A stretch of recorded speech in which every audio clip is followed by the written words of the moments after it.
unless you have this part dialed down, then everything else is going to slow down. And what I want to talk to you about today is how to move to a place with what's going on in the world today with, obviously, if you're in the US, it's coronavirus, right? Cases are constantly rising.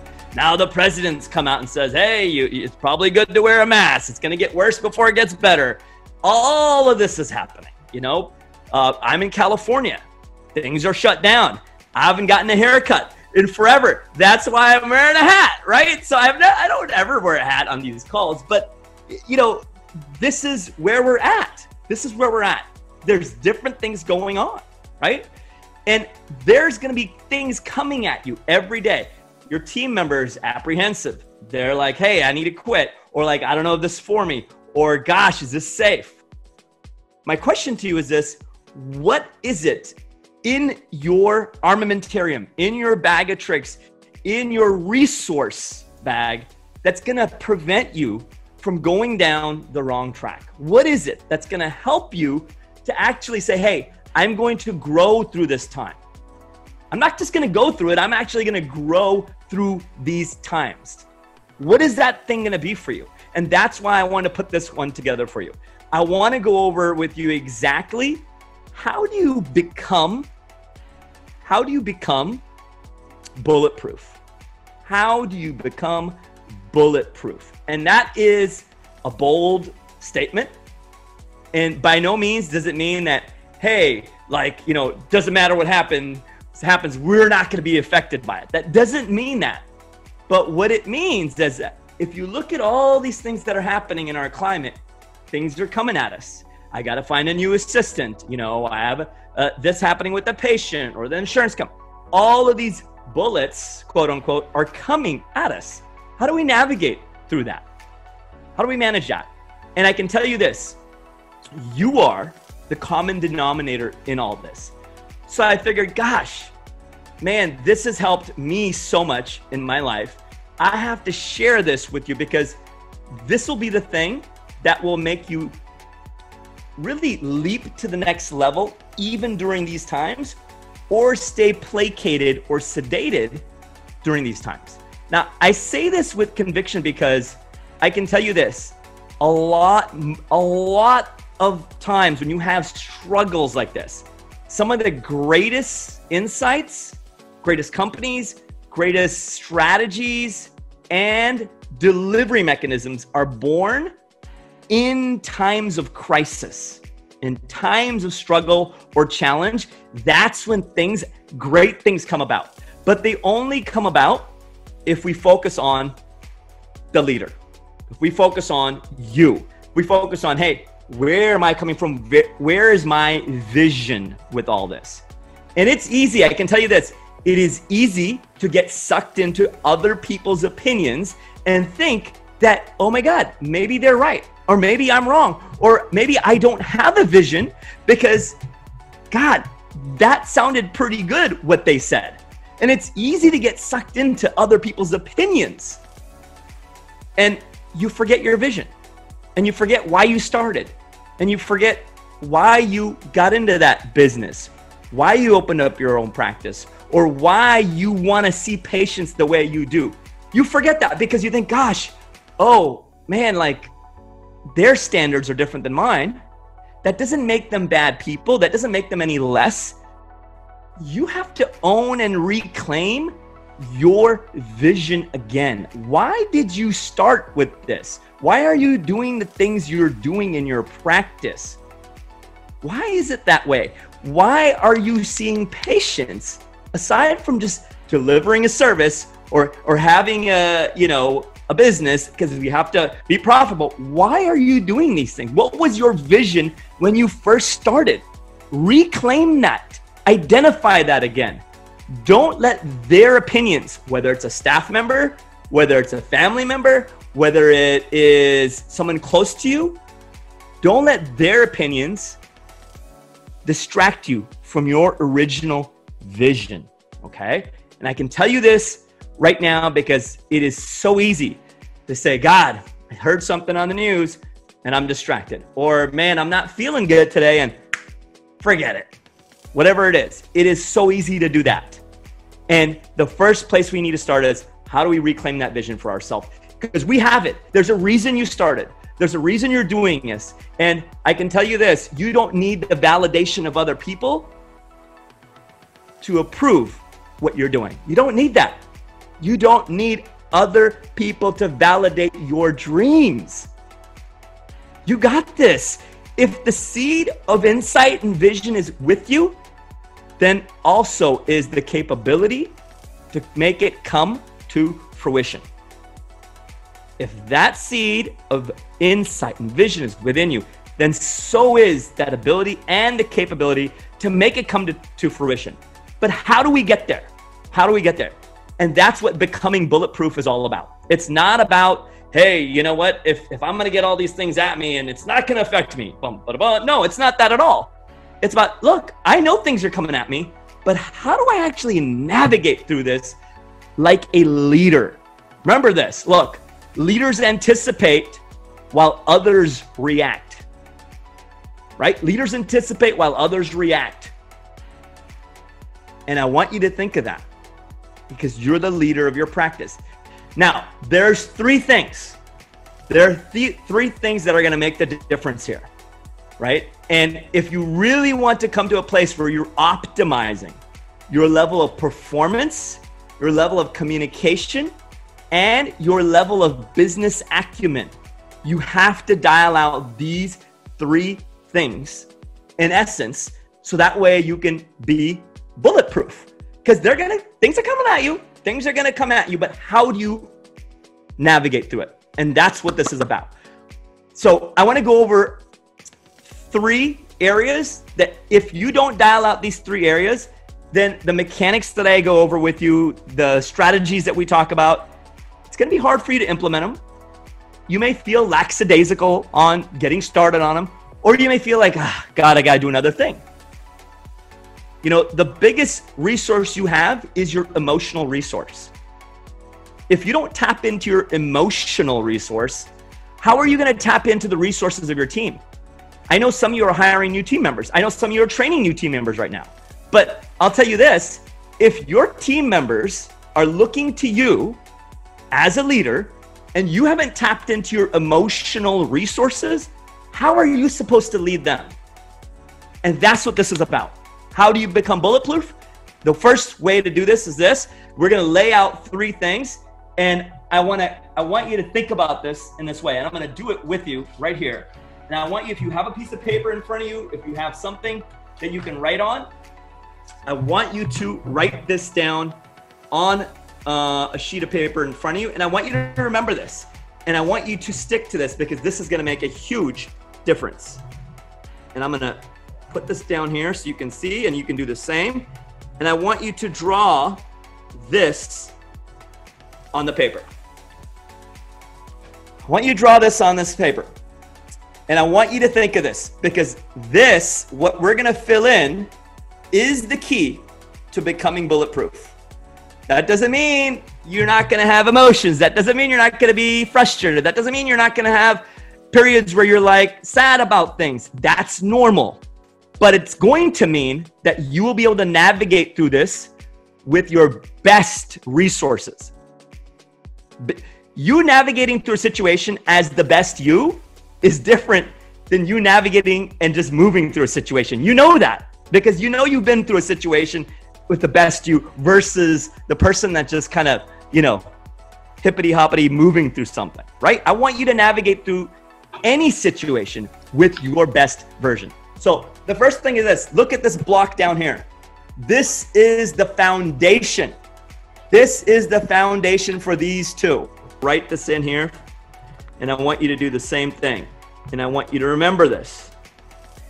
Put this up on your wall. Think about this.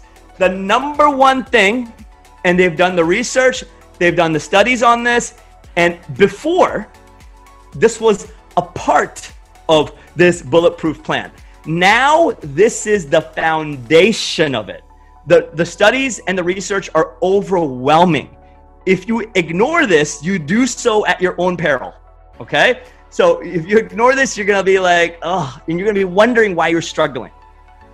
And it doesn't have anything to do with the mechanics that I can give you, because those mechanics are only as good as your implementation, right?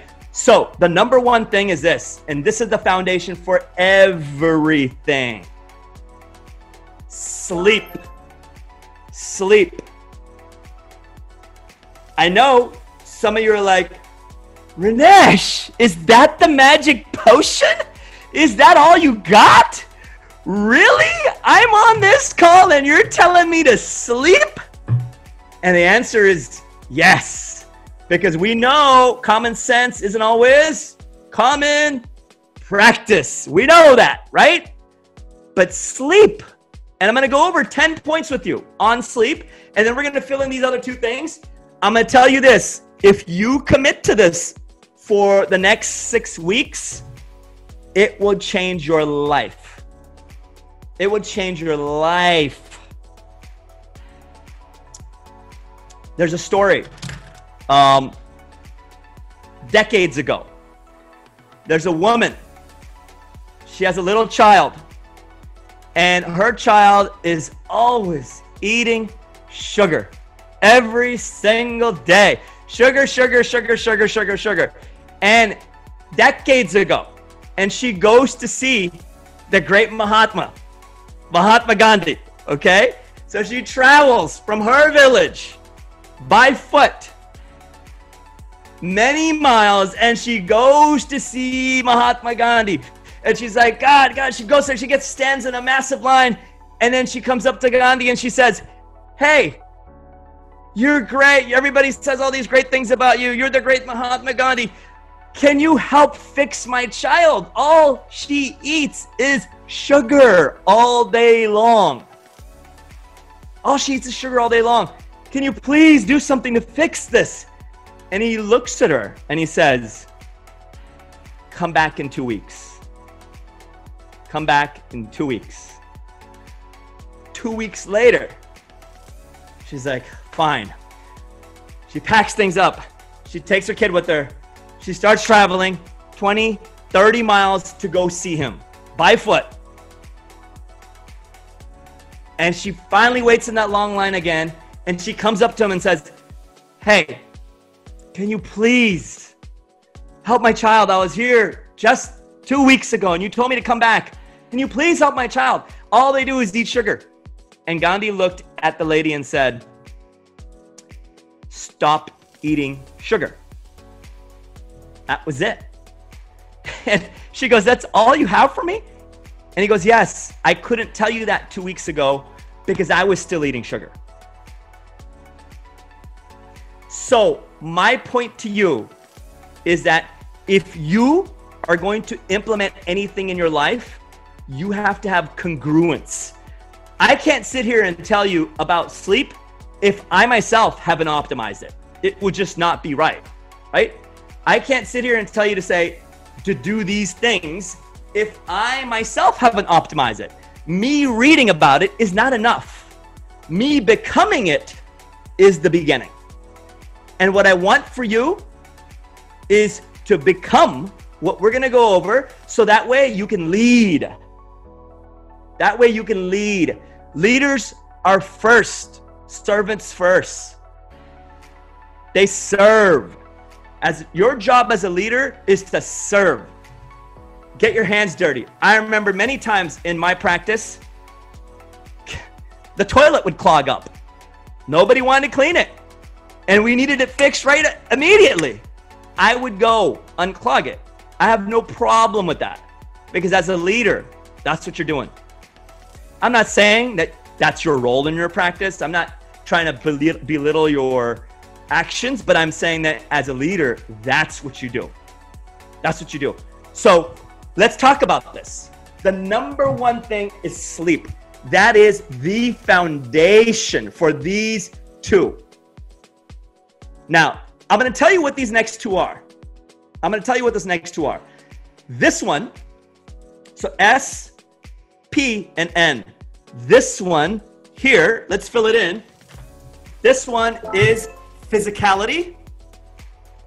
And the next one is nutrition. Physicality, nutrition. Now, you may be thinking again, Gosh, Ranesh, you're telling me to sleep, eat, and exercise? Yes, yes. But here's what I'm going to do. We are not just saying to do these things. I'm going to show you how to optimize these things in your day.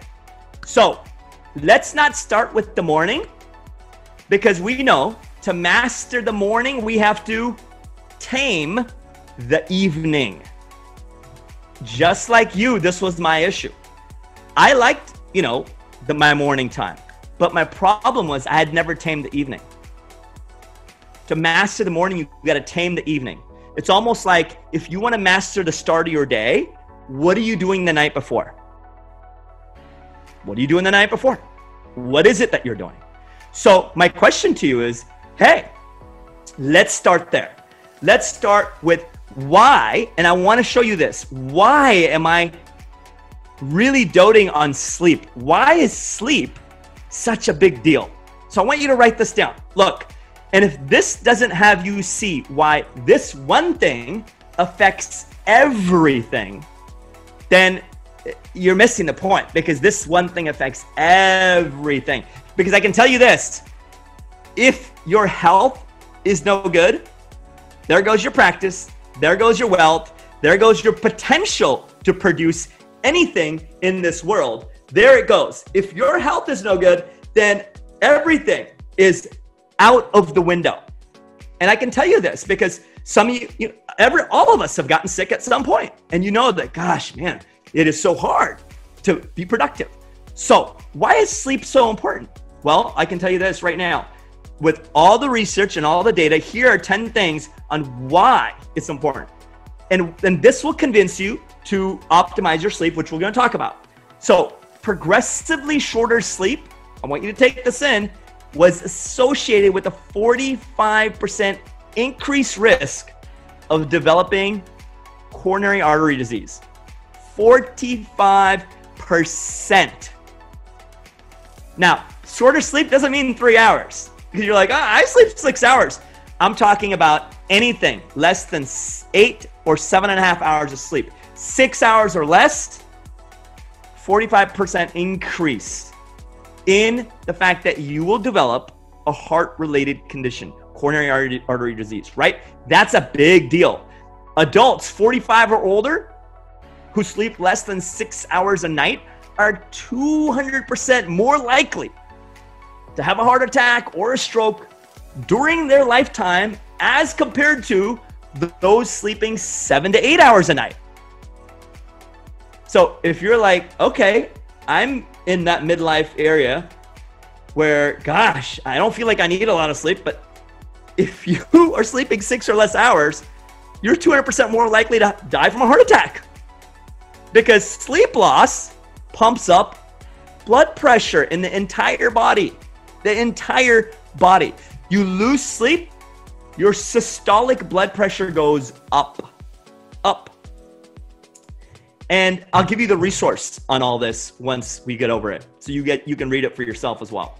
And this is not just one resource, there's multiples. Okay, it's not like, oh, I read this line. And no, there's multiples of studies referencing this, backing all this up.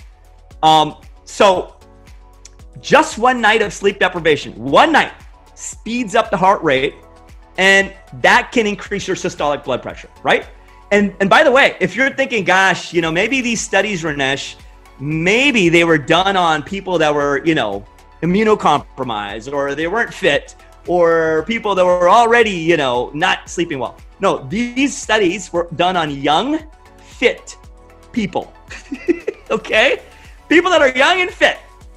So if we are young and whatever level your fitness is, this applies to you. The next thing is this. So it creates an overreactive sympathetic nervous system. So, if your sympathetic nervous system is always on fight or flight mode, are you stressing out your adrenals? Is your cortisol level rising? Absolutely, right? And they know this because, look, every year, what happens every year? In the Northern Hemisphere, what happens? Every year in March, we get daylight savings time. Every year's daylight savings in March. The clocks spring forward. They've done studies on 1 million records The next day, so in March, time moves forward. Clock springs forward. It's daylight savings times. Now you lose what? An hour of sleep. Everybody across the northern hemisphere loses an hour of sleep.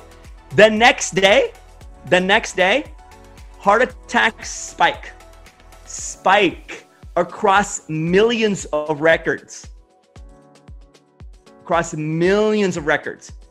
So sleep is directly influenced with literally the heart issue. Now, the contrary is true as well.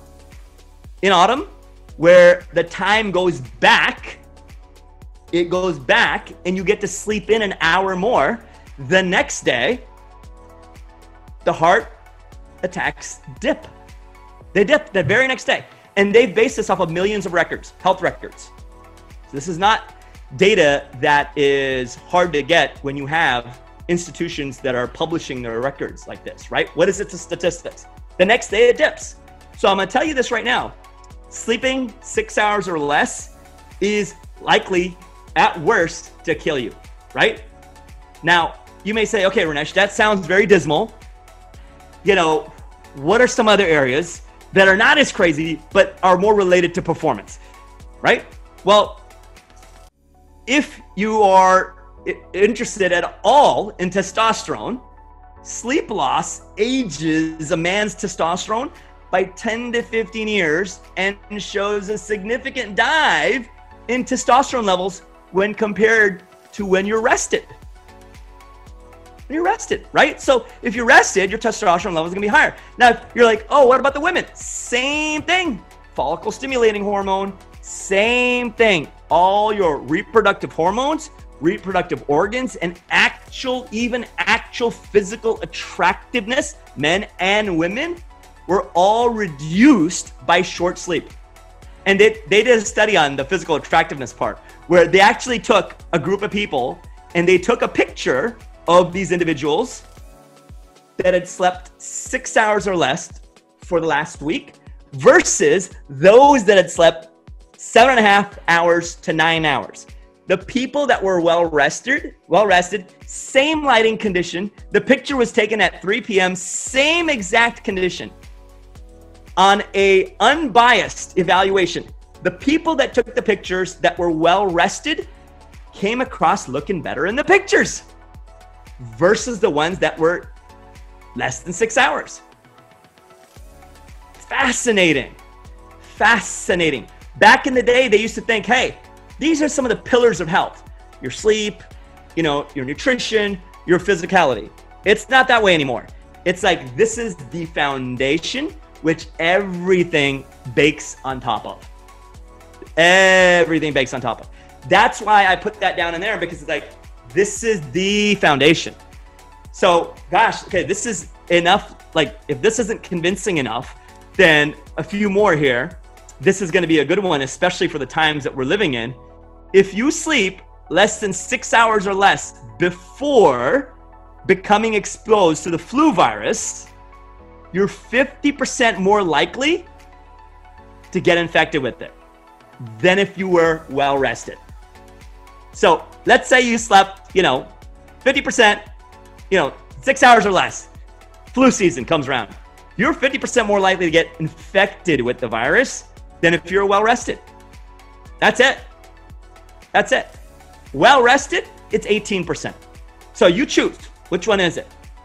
So, and here's the other thing, where everybody's talking about vaccinations, right? So sleep also profoundly impacts your response to the standard flu vaccine. And they did the same thing with Hep A and Hep B vaccines, right? Obviously, we don't get those all the time, but the standard flu vaccine, those that slept 6 hours or less or so a night, they had a 50% decrease immune response to the flu vaccine, right? So those are getting 6 hours of sleep a night, where essentially, if you're getting less than 6 hours of sleep a night, you're essentially 4 times more likely to get the flu.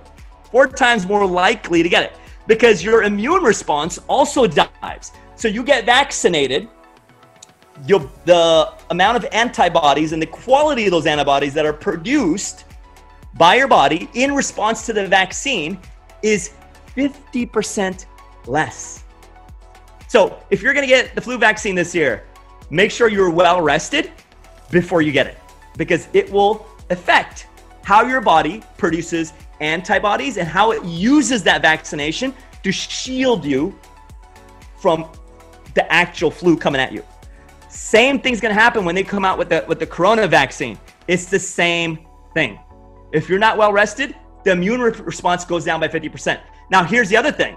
I can speak openly because this is, a medical community, but I'll tell you this, one single night,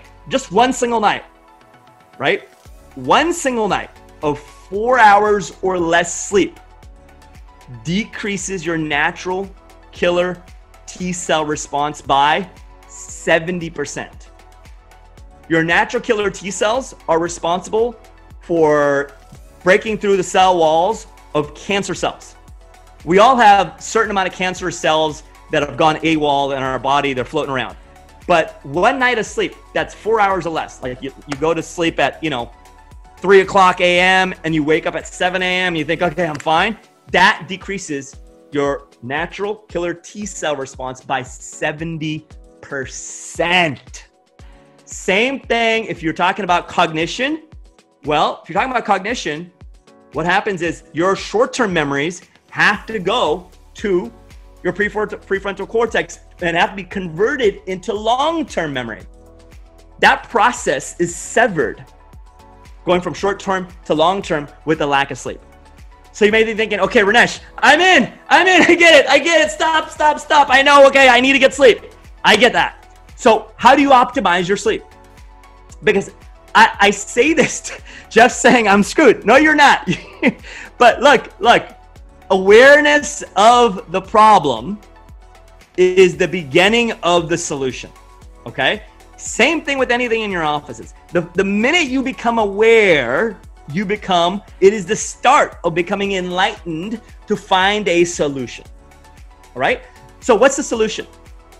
What did I say in the beginning? To master the morning, you got to tame the evening. How do you tame the evening? Well, the first thing is this. You have to realize you have to give yourself at least 30 minutes, 30 to 45 minutes. I would say 30 minutes to an hour to wind down and transition to sleep. Transitions in our day are very important. I'll give you an example. If you walk into your home after a full day of patients, and you got the kids coming at you, you got your husband in your ear, you got your wife coming at you, whatever it is, and you walk into your home after a full day of patients, but you don't take a brief pause and just kind of reset your mind saying, okay, I was boss woman here, or I was boss man here, now I am home, and now I'm family man, or I am a supportive spouse, or I am this person to my kids. If you don't take a second to transition yourself into your home, what happens? You bring the person you were in the business into your home. And how many of you know that doesn't work, right? You can't bring the business person into the house because it's not the same thing. So what you have to do is transition. And the same thing with sleep. If you're going to sleep a third of your day, 8 hours, how do you transition to sleep? You need to give yourself 30 minutes to an hour. And here are ways to transition. First thing is this, turn down the lights in your home. That's huge because every single light in your home, LED, screen light, whatever it is, phones, it contains blue light. Blue light disrupts melatonin production, okay? So you need to have melatonin at a certain level to be able to transition and go to sleep and experience the different levels of sleep, right? NREM, REM sleep, all of that. So the first thing you gotta do is dim the house, or at least dim the room, and make sure your room that you're sleeping in is dark. If at best, like ideally pitch dark, right? No lights getting in. If that's not the case, then at least as dark as you can.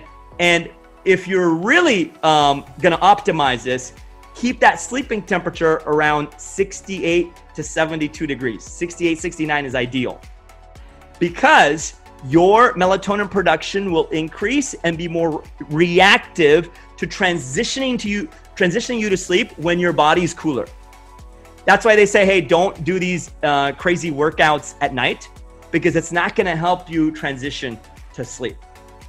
Now, if you're thinking, gosh, Ranesh, well, you know, I'm on my phone, you know, or I'm watching some TV, as most everyone does at night, how do I mitigate with that? Well, the first thing you can do is you can put on the warmer light hue on your phone. That's a, you know, setting you have on your phone, which you probably already have. But the other thing you can also do is wear blue light blocking glasses, okay? So these are, and you can get these on Amazon, any company, it doesn't really matter, but I use these, they're by Swanwick. I can send you guys the link here in the chat, but any company will do, right? But you need these blue light blocking glasses. And what these do is they reduce blue light into your optical apparatus and hence triggering your brain to keep, if you have blue light, the melatonin production is going to stay lowered. It's not going to produce the melatonin enough for you to trigger sleep. So what you do is you put these on for about at least an hour before you go to bed. That's the modern day hack, right? You put these on an hour before you go to bed. And I can tell you, I've been wearing these now for a year. You definitely feel more sedated and more like relaxed after an hour having these things on. Sounds crazy, but just try it. Don't even believe me on it, try it.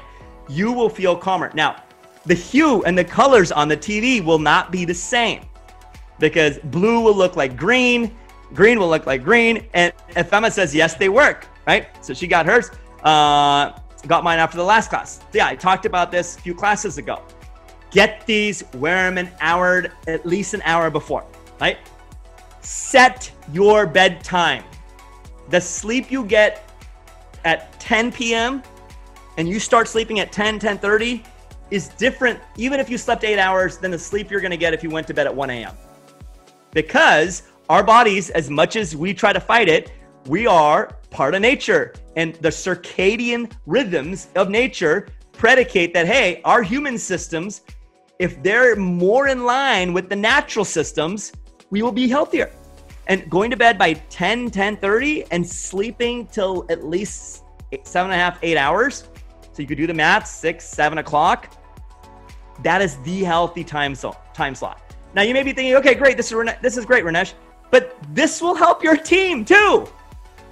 If you're struggling with a team member and they're always coming in, look, I'll tell you this, if you're yawning like multiple times in the morning, you're sleep deprived. It's that simple. If you come in and you're yawning 5, 6, you're sleep deprived. When I shifted my sleep habits, I'm like, God, I'm not yawning as much. I'm not having the afternoon dip, right? You have that afternoon dip where you're like, I'm feeling sluggish. That went away. Sleep affects everything. So those are some optimizers. The glasses. Do not eat a heavy meal 3 hours before you're about to go to bed. I always say to tell people, look, go to bed a little bit hungry. You will sleep so much better and you will feel so much better. Go to bed slightly hungry. If you want to eat something, don't have something heavy and just loaded with fats, oils, and carbohydrates, right? All the stuff that we love to eat, potato chips, all that stuff at night, right? I get it. I'm human too, right? So don't do that. And I can tell you this, and I'm not going to get into this in this session, but in January, I personally went dairy-free and sugar-free. Like the only sugar I've eaten is a fruit. Like I eat all types of fruit, but it's been amazing. That'll be another session on how to get there and do that. But Sheila's, hooray me on because she understands how valuable that is. So those things are valuable, but before you even get to those, optimize your sleep. Don't eat 3 hours before bedtime. Keep the room dark, keep it cooler. And if another hack is taking a hot bath or shower at night. Why does that work? Because in the shower or the bath, your body heats up, but then when it comes out, the blood rushes away onto the surface, from the surface, and it tries to cool you down. So the after effect of a warm shower at night is, the sum of that is a cooling effect to transition you to go to bed. Okay? So that is another hack that you can use for this. Now, if you are going to bed, you're like, God, I'm tossing and turning, get out of your bed, go to another location, read a book. Don't fight it. Don't fight it. Just go and read a book. Do not look at a screen an hour before bed. Now, this is a tough one, which means that I want you to wind down your day. Your day has to have an end point. And this was the hardest one for me. I wanted to just keep going. I'm like, oh my God, I could do all this work, or I could do this, or like I can shoot a video. I'm like, let's just keep going. But I figured out, like, look, you have to end your day. Like, you can't, like, you have to close out the day. Close out the day. Because, you know, there's going to be tomorrow. You're going to have another day. Close out the day. Let yourself know that, look, I'm going to close out the day so I can have tomorrow. Because let me tell you, nothing feels as good as being rested. As good as being rested. Give yourself the gift of rest.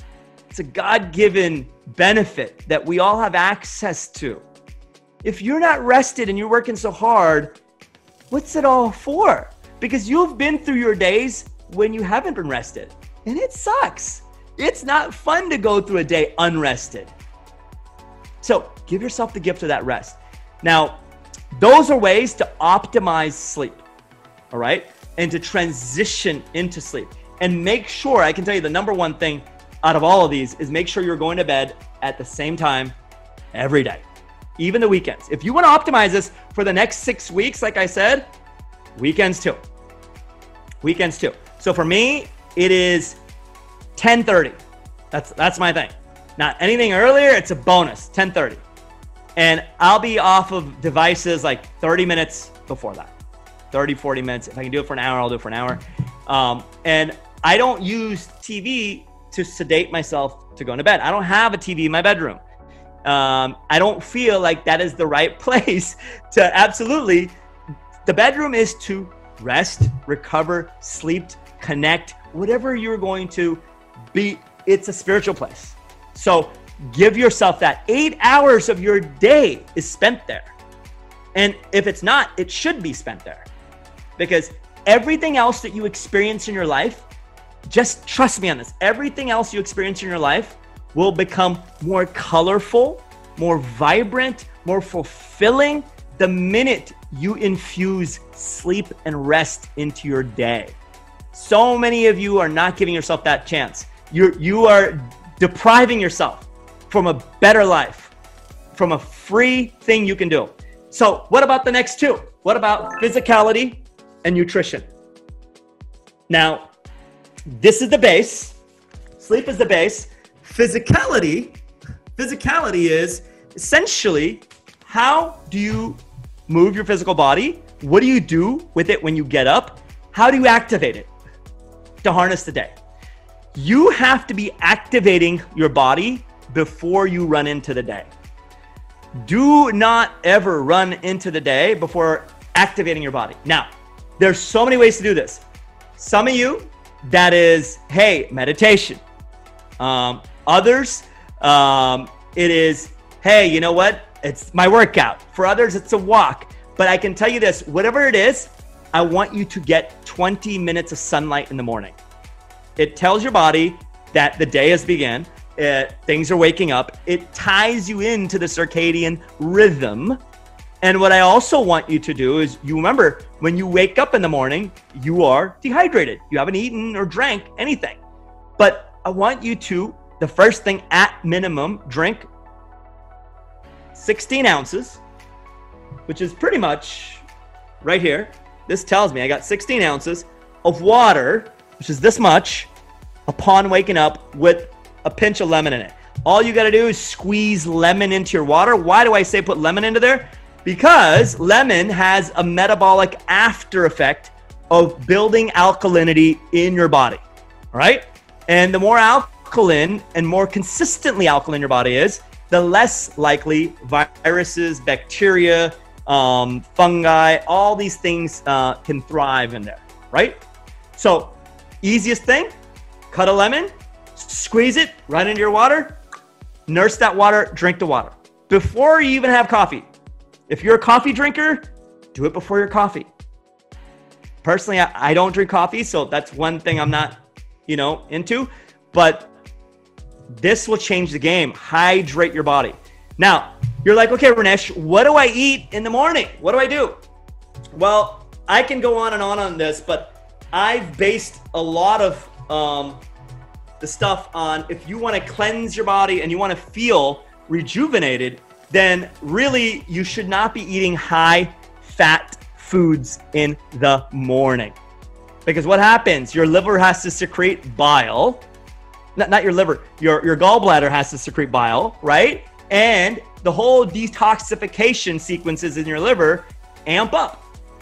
So if you're eating a fatty piece of whatever it is, you're not giving your body a chance to enter the day. So I don't have any radical fats in the morning. Now I'm basing a lot of this off of this Cleanse to Heal book, which is a game changer, okay? So I want you to incorporate some sort of juice for yourself in the morning. Not orange juice, preferably vegetable juice. And the one that I'm doing right now is celery juice, okay? So I'm doing celery juice. If you're like, okay, how am I supposed to drink all this? I'm gonna drown. The water and the juice, what the heck? So if you want to go straight to the juice and skip the water, that's fine. Because celery juice, most of it's water, right? But it has sodium cluster salts in it, which help fight viruses, bacteria, hydrates your body. It's tremendous. I've been on the celery juice thing for 2 weeks now, on celery juice, right? Every morning, on an empty stomach, which means empty stomach means 30 minutes after your water intake or right before you do the water. And then after you do this, you can do 30 minutes water, and do not mix this with food. Empty stomach, no food.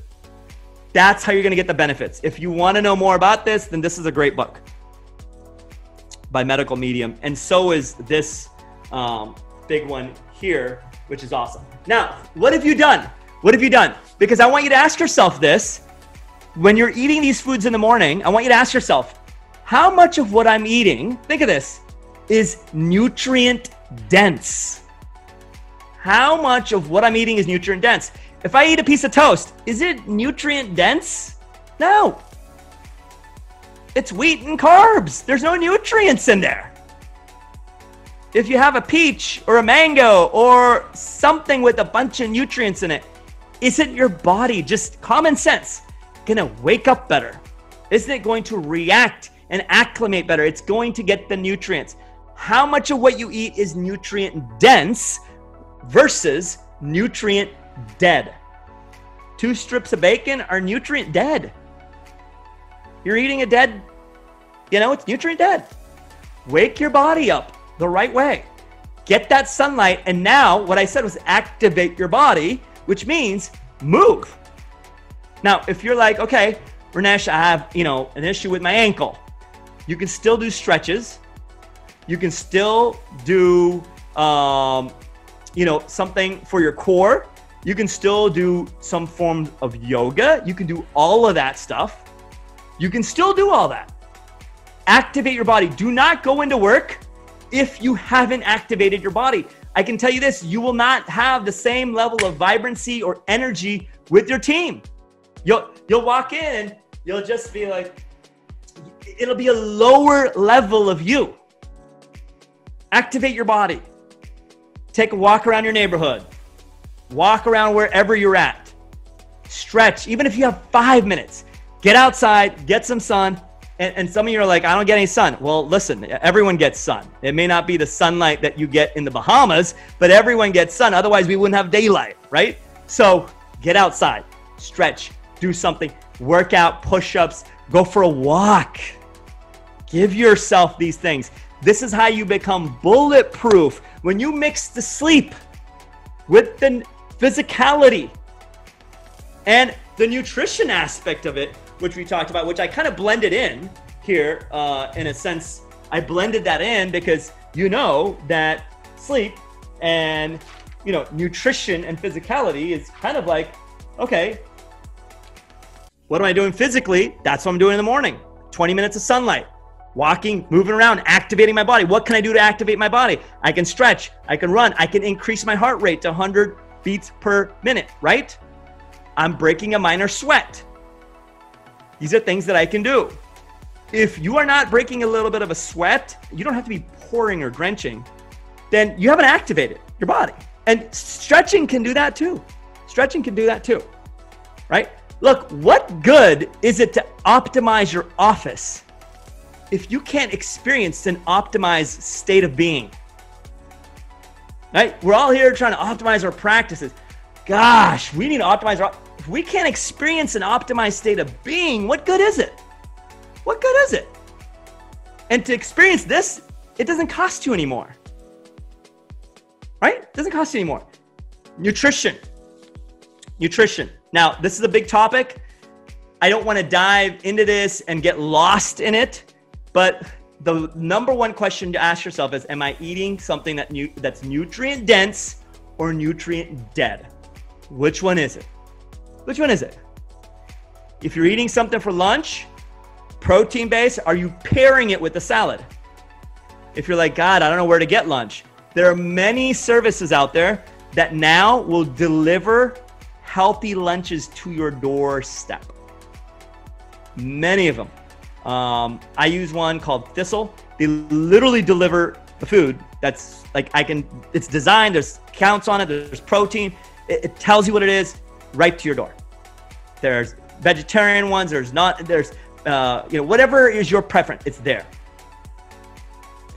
Once you pair those things up, and you pair all three of these, are you more or less likely to navigate through your day? Becoming bulletproof doesn't mean you don't get bullets shot at you, because we can't control that.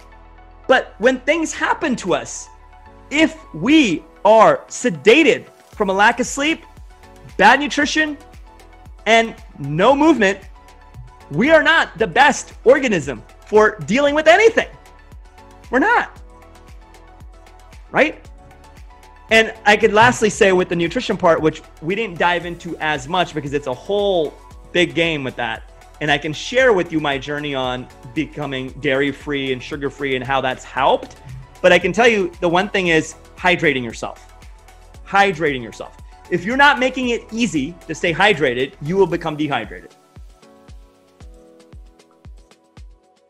And for those of you that are into supplementation, I've gone over some of this before, but I also have, and you can pick any vitamin you want, but make sure it's a whole food-based vitamin. It is not just ascorbic acid. It's not synthetically processed. It's not laboratory made. It's made through mixing whole food ingredients. So it's in the formulation as if you were to eat that specific food, right? So this is a great brand that I use, and there's plenty of other great brands. I by no means have any affiliation towards any of these things. I'm just sharing them with you. Vitamin code is great. There's men and women. There is also their B12. And I also take a zinc supplement by a company called Vimergy. It's literally drops of zinc, which helps with the immune system. Vitamin D3 is great. I know Sheila knows a lot about this as well. This is excellent because if you're not getting enough sun, this is excellent. And everybody should be taking this regardless. And then for antiviral effect on anything, lysine. Lysine is supposed to be exceptional to fight off viral load, right? Does this mean that if you get a virus, you just take a bunch of lysine, you're gonna be cured of it? No.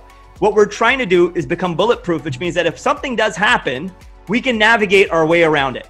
Someone wears a bulletproof vest, it's not that they dodge the bullets, but if they get hit, they're better able to navigate through them, right? It's the same thing. Now, for 6 weeks, if all you did was, for 6 weeks is all you did was optimize your sleep. Because remember I said sleep. If you're like, Ranesh, I'm doing this pretty good in the morning, and I'm getting my nutrition, I have my whole, setup on that, but I'm not good here. Guess what? You are not going to get the benefit that you could get if you had this optimized. I used to suck at the sleep part. I speak so strongly about it because I've gone the other way now. Now I have optimized it. But I used to be horrible at this. And my parents even said, hey, look, when you were a kid, you were in the crib crying and you would never go to sleep. So some people just are born that way, whatever it is. But I've optimized it. And I can tell you, it is a massive difference. It is a massive difference. You do not get that winded, tired, I need something satiated feeling when you dial in your sleep. If there's one thing you get today, please get that 8 hours of sleep. And if there's a resource you want to read on that, this book is groundbreaking from Matthew Walker, Why We Sleep. Okay. Now, this book is so good that in 2017, named the best book. Named best book of 2017. Like, if you wrote a book and if it got onto the New York Times bestseller, you'd be like stoked. Oh my God, it's on the New York Times bestseller. In 2017, this was like, forget that. Best book. Best book. So if you want to read it by the London Evening, Financial Times, by Business Insider, Greater Good Magazine, and this book will change your life. This book alone. For me, it tipped me over to a fan of getting rest, being rested, sleeping. Do you know LeBron James sleeps at least 9 hours a day? Like, he's a specimen of an athlete. And aside from all the amazing things he does in his life, from charitable causes, all that, but LeBron gets 9+ hours of sleep a night. So athletes understand this. They understand this. If you want better performance, get your sleep. And if you want more of a reason to get it, read this book by Matthew Walker. It will change your life, okay? Now, after you do that, and then everything else you do on top will be like doing it with rocket fuel. Ramya says, hey, you know, it's life-changing. I lost weight. My brain sharpened, skin better. Dr. Dobie said that. That's amazing. And Ramya says, please share your journey to being vegan and sugar-free. Yeah, I'll definitely do a video on that. In January, I made this outrageous goal. And I said, okay, January came along, January 1st, and I said, I'm going to cut out the dairy, right? And I'm also going to cut out the sugar. And people are like, you're crazy, man. No sugar and dairy? Are you nuts? Like, and let me tell you, you guys know, I had a sweet tooth, okay? So like it's not just one little thing of Snickers or one cookie. My wife, she can have one and she's good. I'm like, there's how many more is in there? Like, let me have 4. Or like, it's never one donut, it's like 3, you know? So it was perpetual. It was perpetual. And I'm like, what am I doing? And I said that in December. I'm like, well, this is nuts. Like, and I had the benefit of like, you know, I gained some weight, but you know, I could still cover it up. But January 1st came along and I was like, I know better. Let me cut the dairy. Let me cut the sugar. And I'll go over the whole journey, but I'm still dairy-free and I'm still in July sugar-free. And the effect that has had is so life-changing. And you don't have to do that. I'm not gluten-free yet, but that is definitely good. You don't have to do that yet, but I want you to at least start with the sleep. Efema says this is something that's I've always struggled with, right? And take it from me, someone who has struggled with their sleep their whole life. Not because when I go to bed, I'm fine, but it's like closing the day to go to bed. Like instead of closing the day, I'm like, let's open the day up. Let's go. Like, I'm like, no. You got to wind the day down, right? Wind the day down, go to bed, 10:30. It would change your life. Like imagine having superpowers that are in you, that they're yours. You become a better you by you not paying for anything more and you actually working less, right? The whole goal is like, do less, work less, accomplish more, be more, right? That's the whole thing. So dial out that sleep. Next 6 weeks, start this off. And how does this connect to what we've been talking about? Well, I can tell you this. When you're rested, you're more likely to take action on the things that you know you got to do. You just are. It's this layer. We didn't talk about meditation here. We didn't talk about all these other things because look, sleep. It's 8 hours of your life. That's why this is number one. That's why now, hey, listen, now the World Health Organization, the one that we opted out of, the World Health Organization, right? Just said, as of recent years, that nighttime shift work is considered, guess what? A carcinogen. Nighttime shift work is considered a carcinogen. It's that bad, right? So start it today. Give yourself the gift of this.